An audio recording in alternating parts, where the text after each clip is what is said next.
All right, so I'm just going to very briefly show where the timing tables are. I'm not going to be messing with them until we're flashed to the car and logging stuff, but you're going to find the base spark tables for both port flap high and port flap low inside the spark folder of the switch patch, XDF. What each of these tables are, they're all very similar. On some box codes, a lot of them are identical. Later box codes like the A05 that I have, each one of these is different, and the car essentially jumps between using one or the other based off of the current valve lift position, the current intake camshaft phasing, and exhaust camshaft phasing. So it gets very complicated if you try and understand it the first time around, but with switch patch, it makes things very easy because you can do all of your timing adjustments from the map switching tables. Go to map slot 1 and we'll look at the spark modifier. What this does is this just modifies, this is an adder or a subtractor, and it basically gets piled on top of whatever the base tables are.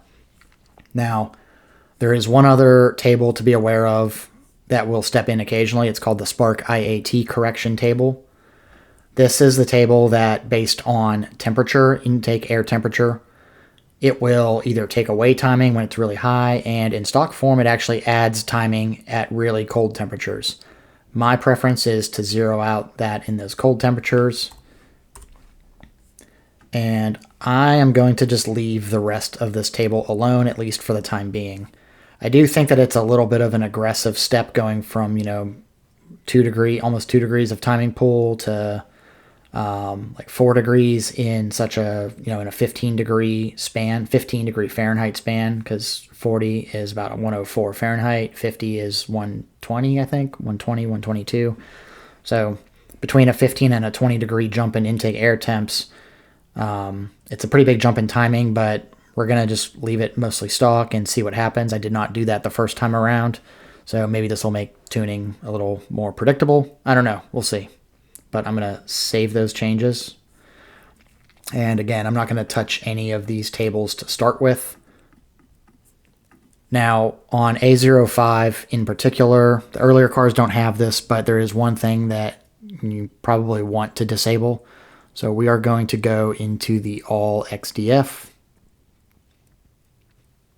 and we are going to search for something called RON detection. Now, we're going to look, my preferred way to do it is based off of ambient temperature.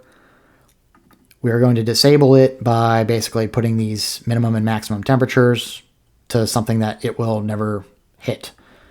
We'll go ahead and you can do F2, or you can go to XDF view and edit XDF parameter info. And our cell limit is minus 48 to positive 142.5 degrees.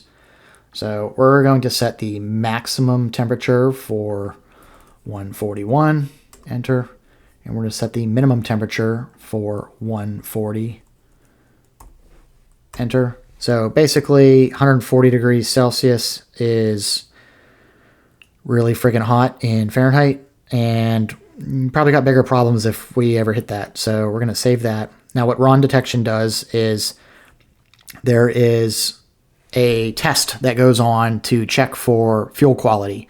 If there is high quality fuel, then the car is going to add a bunch of timing.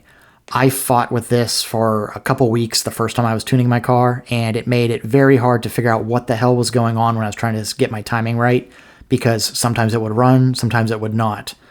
I like the idea of it is cool. In reality, it's just not consistent enough to be able to rely on, and it will cause you more headaches than not if you do not disable this. So with that out of the way, we are going to save our binary file, and I think we're getting pretty close to being able to flash it to the car. So we'll see what happens next week.